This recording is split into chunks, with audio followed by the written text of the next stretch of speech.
Hi everybody, I'm Tim Bulot and welcome to weaponsacademy.com. In this episode we're going to talk about our tactical response against active shooter course. Now this is a new course that we just put together, and it was based on components that we teach in other classes at Weapons Academy. And the audience for this class is going to be individuals who perhaps are on safety or security teams within churches, schools, or you're concerned about active shooter situations and scenarios within your office, or just basically anywhere nowadays while you're out shopping, movie theaters, and the list goes on. They seem to be happening in an abundance of places, etc.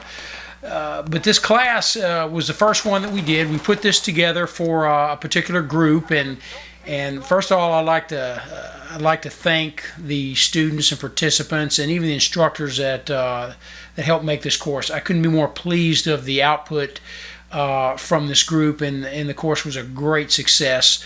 Now we're looking at an 8 to 10 hour day, more like a 10-hour day, because there's a lot of information that we want to cover in this class. An active shooter situation is not a simple situation. It's more of a complex situation, so there's no quick fix acronym, so to speak, that's going to give you everything that you need to know. It's a continuing training, especially if you're taking a commitment to protect people around you, such as on a church safety team. Now, some of the things that we cover in our class are primary responsibilities, of course, visual and audible indicators, okay, things that may lead you to or in the direction of where the shooter may be. Traveling in contact formations, we looked at 1 and 2 persons in this class, and some movement based on that. The team concept itself, and basically how it should, a little bit about how it should be organized and how it should flow. Direct care threat. Now that's going to involve, in this class it involved tourniquet application and wound packing. Now I'm not going to get too much into that in this video because we're going to have Terry Green on in a follow-up video, and he's going to talk directly about that aspect, as well as our care under fire courses that we have coming up. But we did put enough of that in there to kind of whet the appetite, so to speak. Flexibility, control, configurations, some entry tactics, corners, doorways, etc.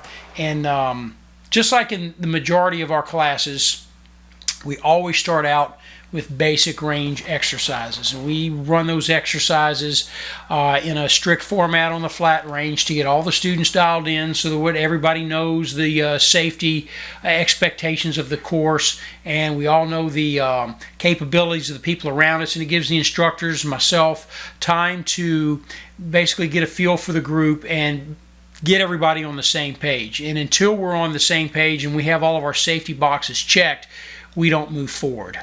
So after the range portion of the class, we basically break down the rest of the techniques and tactics into 3 categories. Now we have in contact, which is the first category that we deal with. This is when you are, in theory, actually engaging the active shooter. So we work on, and most of the drills are with pistol at this point, because that's what you're going to be carrying in more of a personal protection role, is a handgun, such as in a church or a school, etc. But in the in-contact portion of the class, we look at close-in shooting to medium-range shooting, turns, multiple shot drills, unorthodox positions, and things that would simulate a real-world shooting situation. The next phase that we address is moving to contact. Now here's where your visual and audible indicators come into play. And let's just assume that there's an active shooter situation that occurs in a different part of the building or your environment that you're designated to protect, and either in 1 or 2 person configurations you have to move toward and engage that threat. And there's a lot of different aspects about that movement that we address, leading up to actually some dynamic room entries, corner clearing, and hallway movement, and things of that nature, all the way up to the takedown and disarmament of the threat.